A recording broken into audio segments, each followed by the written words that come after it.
আজ আমি আপনাদেরকে এমন একটা বান প্রয়োগের মন্ত্র দিচ্ছি, যেটা হচ্ছে জ্বরের বান। যেই দুশ্মন বা শত্রুর উপর এই বানটা প্রয়োগ করবেন তার শরীরে জ্বর উঠবে এবং সেই জ্বরটা নামবে না কোনোভাবেই, কোনো ওষুধেই কমবে না। যদি কোনো ভালো তান্ত্রিক বা হুজুর ফকির দ্বারা যদি বানটা কাটানো হয় তাহলেই তার গায়ে থেকে জ্বরটা নামবে। আগুনের মতো শরীর গরম হয়ে থাকবে, কোনো ওষুধ খেয়েই কমবে না। যদিও ওষুধ খাওয়ানোর পরে যদি জ্বর নামে তাহলে আবার সঙ্গে সঙ্গে উঠে যাবে জ্বর। অন্যায়ভাবে এটা প্রয়োগ করা যাবে না। একান্ত প্রয়োজনে যদি প্রয়োগ করতে চান আমার অনুমতি লাগবে। অনুমতির জন্য ভিডিওতে 10টা কমেন্ট করে আমাকে বলবেন, তারপরে আমি আপনাদেরকে অনুমতি দিব। ব্যক্তিগত যে কোনো কাজের জন্য আমাদের সাথে যোগাযোগ করতে পারেন স্ক্রিনে দেওয়া নাম্বারে, সরাসরি ফোনে, হোয়াটসঅ্যাপে অথবা ইমোতে। মন্ত্রটা খুবই সহজ। ওম নমঃ শাইতাকর সাহা। ওম নমঃ শাইতাকার সাহা।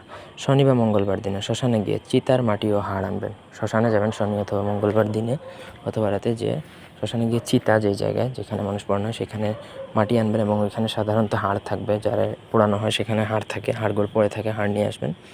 এনে শ্মশানে বসে এই মন্ত্রটা 108 বার পড়ে তাতে ফু দিবেন। ওই জায়গায় শ্মশানে বসেই শ্মশানের চিতার মাটি এবং হাড়ের মধ্যে 108 বার পড়ে ফু দিবেন। তারপর শত্রুর বাড়িতে এসে তার নাম নিয়ে তার ঘরের চালে ছুঁড়ে মারবেন। মানে আপনি মন্ত্র পড়ে ফু দিয়ে দিলেন, তারপর সেই মন্ত্র পড়া জিনিসগুলো হাড় এবং মাটি শত্রুর চালের মধ্যে ছুঁড়ে মারবেন।